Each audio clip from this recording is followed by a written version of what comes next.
Şu anda sesimiz umarım gidiyordur oraya. Enes nasılsın? Bakırköy'deyiz. Hava soğuk. Şimşek mi çaktı?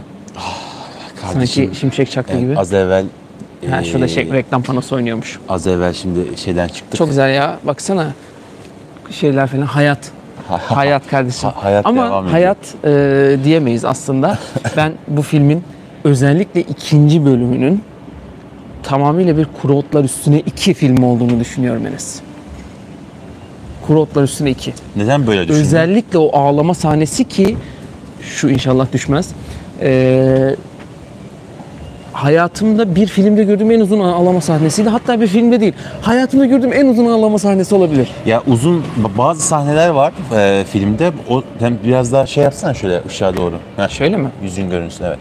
Şimdi bazı sahneler vardı ekstra uzun tutmuş. Bir kere şu yürüme sahnelerini uzun tutmaktan artık vazgeçmeliler. Bak ağaç gösterebilirsin. Tabiat. Abi yürüyor, araç gidiyor. Yani artık bunları uzun göstermeye gerek yok. Ya bunu Nuri de Kuru Otlar Üstünde yapıyordu yine. Gerek yok bunu yani buna şey Ya yapmaya. meselesi var gibi. Yani filmin genel yapısı, senaryosu, konjüktürüyle alakalı yaparsın belki bunu da. Bu filmde böyle uzun uzun yapılacak bir şey yoktu yani. Evet, gerçekten Bu filme gitmedi yani. Mesela özel şeyde ahlat ağacını ne kadar beğenmesek de şu tarafa doğru dönersen. ahlat ağacında uzun sahnelerin gidiyor oluşu o filme yani yatkın oluyor. Evet. Ama bu filmin yatkın değil. Bu filmde bu kadar fazla şey yapmaya gerek yok yani. Sesimiz gidiyor mu bakalım? İyi seyirler. Evet. Evet, Şimdi genel hatlarıyla ne düşünüyorsun? Yani, ya? Uzun bir filmdi. Ben biraz aslında gerçekten yorulmaya bir kere- başladım son bir saatte. bir kere kesinlikle yorucuydu. Yorucu olmasının yanında şu sesimiz gidiyor mu ya merak ediyorum. Ses geliyor, tamam, teşekkürler. Şimdi bir kere yorucu olmasının yanında şunu bir kere söylemeliyiz. Bu film bir sanat filmi statüsünde mi? Bir canım sıkıldı film çekeyim statüsünde mi? Ne statüsünde? Yani tam olarak nereye koyacağız bu filmi? Bu film giriş olarak söylüyorum. Yani ben bu filmi bir yere koyamadım kafamda ya. Şimdi ben Bunu neden koyamadığımı da söylemek istiyorum. Abi bu filmin ana karakteri, yani başında Hicran rolüyle Hicran Miray yani Miray isimli. isimli hanımefendi. Miray yok Dadak değil. Tamam, Neyse, Miray hanımefendinin oynadığı Hicran karakteri benim hayatımda gördüğüm en ne olduğunu kestiremediğim karakter. Evet, doğru. Bak bu konuda haklısın. Bence Bu yüzden sorun bence burada ne Bu biliyor musun? yüzden bu filmi bir yere koyamıyorum. Anladın mı? Yani bu kadın acımı çekiyor. Bu kadın zerre kadar düşüncesini anlamadım kadının. Ne Zaten düşündüğünü hiçbir şekilde anlamadım. Anlaşılacak şey yoktu ki zaten yani. Anlaşılma durumu yoktu yani zaten. Yani karakterin senaryo mühendisliğinde bir sorunu vardı. Kadının oyunculuğunda sorun yok. Kadın zaten verilen oyunculuğu oynamış. Yani oyunculuk yok. Duruyor. Sabit duruyor ya. Duruyor. Hep duruyor ama yani mümkün değil bu kadar durmak abi. 3 saat. Bir de bunu ne bileyim kesmelerle falan filan yani 24 saat durur mu bir insan ya? Ya kadın son sahnede güldü ya. Son sahnede biz kadının kadının oyuncu olabileceğini düşündük yani. Evet. Ondan önceki hiçbir sahnede abi hiç mi bir zerre acıma, merhamet, nefret, kızgınlık, şehvet abi hiçbir şey mi olmaz Hiçbir ya? şey yoktu. Hiçbir şey yoktu ya. Sadece orada ben bir sigara içme sahnesinde çıkıyor ya annesiyle konuşurken. Orhan'ın evinde, Evet. kocasının evinde. Evet. Orada bir annesiyle konuşurken püfleyerek Abi bir hissiyat veriyor. Neyi veriyor? Annesinden böyle bir tiksinti hissiyatına girerekten yapmış Hayır bunu. orada da sahne yine garipti. Komşular falan seni özlüyor gibi bir şeyler dedi. Ben ne alaka Niye kardeşim? özlüyorlar? Komşular onu niye özlesin ya? Garipti yani. Yani içi boş, karakterin içi boş, çok boştu. Bu yüzden film de havada kaldı. Tam bir yere oturmadı. Ben mesela hala şeyini oturtamadım. Yani belki bir ilk sinemada hani izleyince bir şeyleri oturtamazsın. İkinci kez izleyince bir şeyleri oturtursun. Bu kız Yok. İstanbul'a niye gitti? Evet, Gitti de yani orada bir kopukluk var. Sonra orada Zaten gitti. mesele orada. Neden, ne hissettiğini hiçbir şekilde bilemediğimiz için. Anlayamadık. Tamam mı? Hatta bazı bu kız- sahnelerde dedim ben. Acaba zaten Zeki Demirkubuz öyle bir çekmiş ki bir yerde artık dedim ki herhalde bu da rüya, bu da hayal, bu da. Sürekli rüyadan uyanıyoruz sürekli her an. Ben bir an Enes'e de dönüp yani kısık sesle söyledim. Dedim ki herhalde bunlar dedim bu kızın Covid rüyası. Yani Covid'e yakalanmış bu. Tamam mı? Çünkü filmde de bayağı bir vurguluyorlar bunu. Ben dedim ki bu kız dedim meğerse bütün filmi rüya görmüş kardeşim dedim. Evet. Öyle bir şey anladım. Fakat o da çıkmadı. O da yanlış ya, oldu. tam anlamıyla hani genel filmin fragmanı üzerinden hani genel bir şeyi var ya, prolog. Zaten prolog da gelmedi bu arada. Prolog demişken. Prolog yok, filmin ismi en son. Direkt en geldi, sonda bitti yani. Ne olduğunu anlamadık orada. Ne var? Kız İstanbul'a gidiyor. Rıza da peşine düşüyor. Nişan. Bu. Yani filmin özeti metin olarak sinema sayfalarında bu geçiyor. Tamam, bununla başlayarak filme geliyoruz. Filmi izliyoruz. Evet. Filmin akış diyagramı tamam. Kız kaçtı, Rıza geldi. Rıza'nın hayatından kesitler görüyoruz işte Sinop'ta. Ondan sonra Rıza İstanbul'a gidiyor. İstanbul'da eski nişanlısını arıyor. En sonunda buluyor. Tam aldı geldi. Bulma sahneleri de bana çok biraz uyduruk geldi. Özellikle o Doğu Demirkol'un oynadığı sahne yani ilk başta onunla tanışıyor falan. Hani onu önceden vermek biraz bana... Ben bir de orada Doğu'nun neden karakter olarak, yani Doğu neden oynattın ya sen Doğu'yu? Yani Doğu Demirkol'u acaba diyorum şeyden mi? Yani bu Nuri Bilge Ceylan'ın Ahlat Ağacı'ndaki muhabbetten ötürü mü acaba? Onu da oynattı diye mi vurdurmaya sana çalışıyor? şey diyeyim mi? Her ne kadar oradaki karakter bununla aynı değilse de benzerlikleri vardı. O yüzden seçmiş olabilir diye düşünüyorum. Şimdi bugün de Twitter'da bir şey gördüm. Zeki Demirkubuz şey diyor. Vizyondan kalktığı zaman Nuri Bilge Ceylan'la olan şeylerimi anlatacağım. Onunla ilgili meseleleri anlatacağım. Şimdi onu da görünce dedim ki ulan Doğu'yu aldı. Neden? Ahlat Ağacı'nda oynuyor diye. Zaten bakıyoruz kuru otlar diye ama yaş otları çok gördük. Oradan alıntı yapıyor. Hani gibi böyle bir acaba şey mi yapmaya çalıştı Zeki Demirkubuz? Böyle bir farklı çalışma mı yaptı mı? Bilmiyorum artık. Filme dönecek olursak karakter gerçekten beni çok darladı. Gerçekten çok darladı. Yani filme girmeme sürekli engel oldu. Yani bir his, bir kırıntı, bir şey söylese bana, bir şey belli etse çok basit, tamam, bir gülümseme, bir tebessüm. Abi böyle beton harbiden. Filmin en iyi karakterini söylüyorum şimdi aklıma geldiği için hemen. Filmin en iyi karakteri Orhan. Orhan'dı değil mi? Abi, Cem Davran gerçekten iyi oyuncu. Bak Türkiye'de yani gerçekten... ben bu zamana kadarki en iyi oyunculuğunu sergilemiş. Evet, bu zamana kadarki en iyi oyunculuğunu sergilemiş. Filmi Cem Davran kaldırıyor. Ve adam çok haklı ya. Evet. Ya kardeşim seni zorla oraya getirtmediler ki yani. Filmi izleyenler, şimdi spoiler fazla vermeyelim. Cem Davran çok haklı kesinlikle. Çok iyi bir oyunculuk. Çok iyi konuşmalar. Yani o iç muhasebeyi falan beni Cem Davran tuttu ya. Konuşmaları, gerçekten. Anlattıkları, ben başka bir diyara gitmek istiyorum. Hayat yani. Evet, filmi kaldıran hayat aslında meselesi, evet. oldu. Hayat denilen meseleyi de daha çok Cem Davran zaten şey yapıyor. Gösteriyor. Evet. Onun dışında kadının hayatı yok zaten. Yok. Ya o hayatsız. Ya aslında belki de şöyle demek belki daha doğru olur mu bilmiyorum. Bizim ana karakterimiz Hicran üzerine kurulu gibi görünüyor ama aslında film Hicran yan bir karakter olarak bence filme dahil oluyor. Evet. Aslında ana karakterimiz belki de burada yan rollerle içeri girip çıkanlar. Ama şöyle yan rollerin bile bir sürü hikayesi var ya. İşte onlar ya mesela nasıl baştaki hayat? amca var ya, amcanın bile bir hikayesi var yani, farklı bir tipi var. Ondan sonra arkadaş evindeki adam mesela çok muazzam, güzel trajik, ben onu komik izlerken sahneler şöyle var. bir hissiyata kapıldım.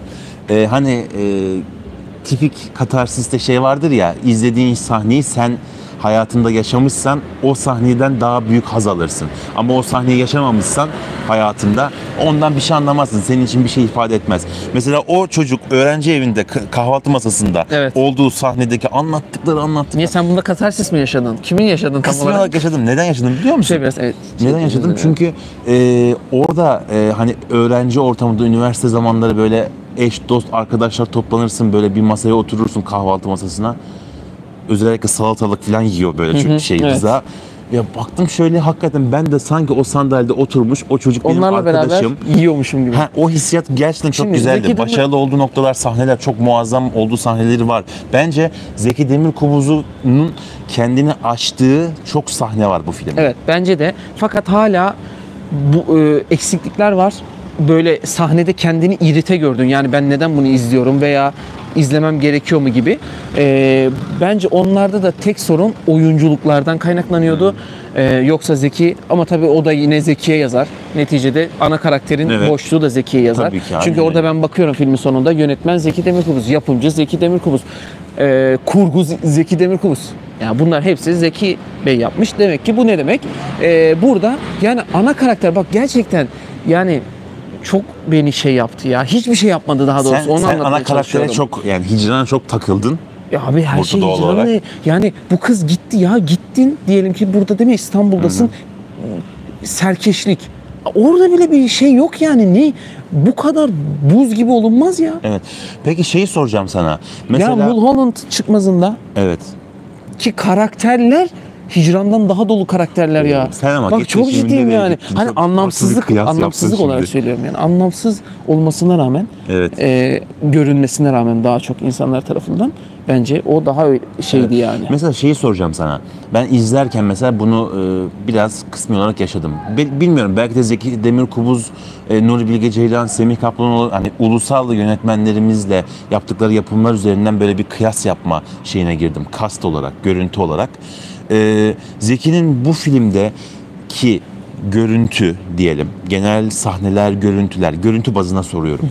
Mesela Kış Uykusu'ndaki o aldığımız görsel hissiyat bunda o kadar var mıydı sence? Şöyle normalde Zeki böyle sahneler çeken biri değil. Değil. Hı hı. Bu filmde sanki biraz ona dönmüş gibi. Yani biraz da tabiat. Tabii çektiği şey olarak da bu işin Yani içinde olabilir. hani sanat filmi üzerine birazcık daha bu film Zeki Demirkubuz'un kendini aştığı bir film mi demek istiyorsun aslında? Yok, o kadar diyemem. Çünkü bence yani önceki filmlerinde zaten bunu kendisi ispatlamış ve birçok sahnede başarmış. Film çapında da başarmış biri.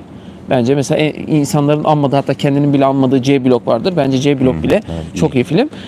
Hani bu dediğin açılardan baktığımda bu filmde daha çok kendinden biraz şey yapmış yani farklılaşmış. Keşke daha çok farklılaşsaydı ama. Yani keşke daha farklı şeyler de yapabilirdi. Mesela hani bunu onu yapsın diye demiyorum ama kuru otlar üstüne de bir yapı söküm sahnesi, bir işte dördüncü duvarın yıkılması falan filan gibi şeyler. Bunlar varsa bence Zeki de bunu yapabilirdi. Ama tabii Zeki Demirkubuz'un biraz daha karakter tiplemeleri tabii yani hayatın içinden, hani yemek tabakları, her şey herhangi bir yerde hemen rastlayabileceğin şeyler olduğu için belki o yüzden dahil etmemiş gibi Ben şöyle olabilir. bir şey Bilmiyorum. hissettim, gördüm daha doğrusu. Zeki Demirkubuz'un dekor anlamında çok Zorlandığını düşünmüyoruz. zorlandığını düşünmüyorum. Çünkü gerçekten Tamam çok ama- doğaçlama takılıyor ve umrunda değil hiçbir şey yani. Bu iyi bir şey. Bu güzel, iyi hani bir şey. doğal olmasını sağlıyor. Benim hoşuma gitti şahsen bu.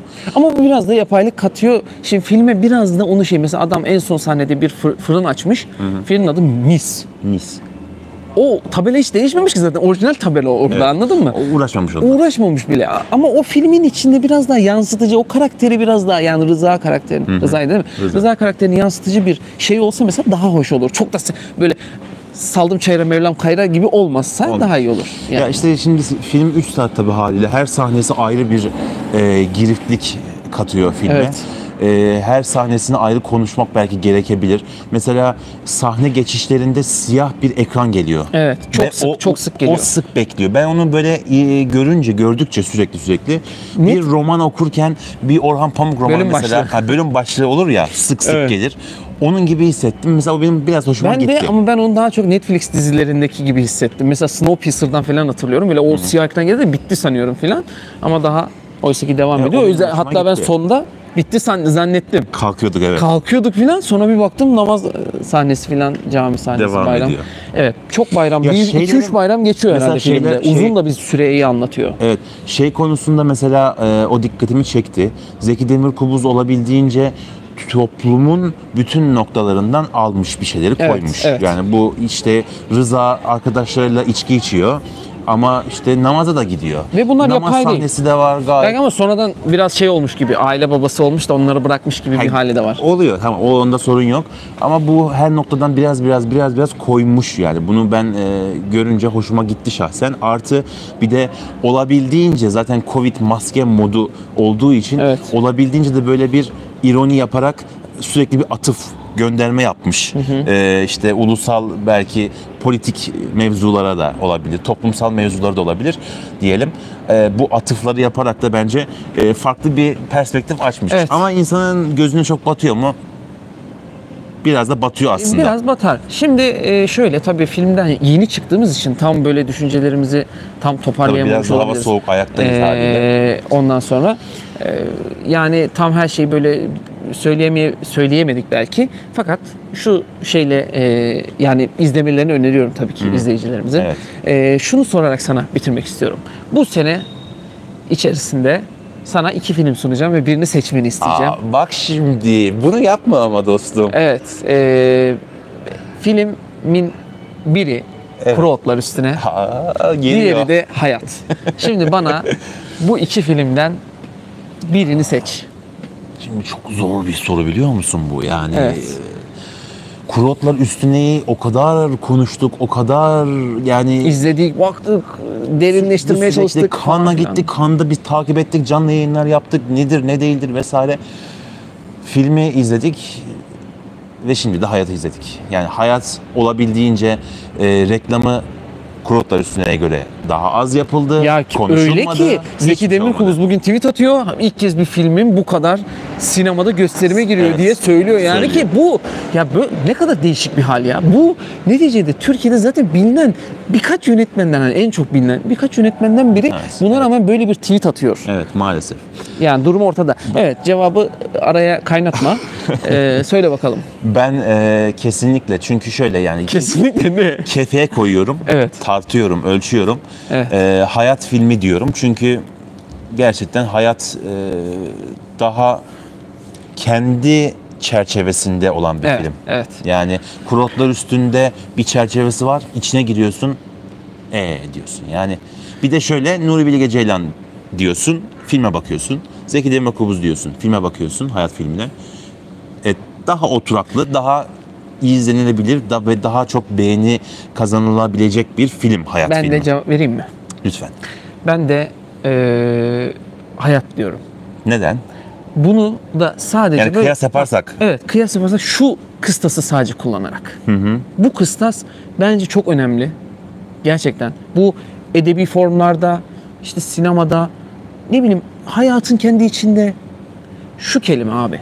Yapaylık. Kuru Otlar Üstüne yapaylık dolu bir filmdi. İttirme, Evet. kaktırmayla. Yapay yani. Bu Evet. böyle gerçeğin yerini tutamayacak. Bak, ikisinde de eksikler var. Hatta belki çok zorlasan hayatta daha fazla eksikler bulursun. Evet. Abi, ana karakterin içi boş bir kere. En büyük eksiklerden biri. Fakat kesinlikle yapay değil yine de. Anladın mı? O yapay. Oradaki karakter daha yapay görünüyor. Evet. Bu sebeple ben Hayat diyorum. Evet. Sadece tek kelime. Diğer bir sürü şey eleştirilir, konuşulur. Ama bu senenin filmi Hayattır. Hayat olsun. Yani Kuru Otlar Üstünde de mesela kardan aşırı ben yani mevsim kar sürekli. Çünkü lokasyon olarak öyle geçiyor ama kardan aşırı yorulmuştum. Bu filmde de mesela kızdan yoruldum.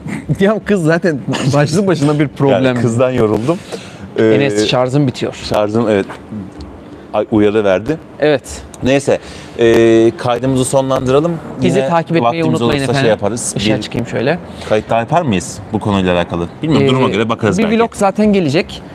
Filmden, işte içeriden. Ufak bir değerlendirme vesaire. daha bir daha yapılabilir Bizi belki, dinlediğiniz bilmiyoruz. için teşekkür ediyoruz. Kanalımıza abone olabilir, çevrenize bizi önerebilirsiniz efendim. Güzel filmlerle, güzel içeriklerle sizin karşınızda olmaya çalışıyoruz. Onları size aktarmaya çalışıyoruz. Düşüncelerimizi söylemeye çalışıyoruz. Sıcak sıcağına anlattık. Ne güzel Ayaküstü oldu. burada. Evet, hava da Yapmaya soğuk çalıştık. bu Hava da arada. soğuk, evet. Bakırköy'den selamlar. Kendinize iyi bakın. Hoşçakalın. Enes, buradan kapatamayacağız ama yakında Yakınlaşalım. aynı anda gidelim. Şey gibi olduk ha.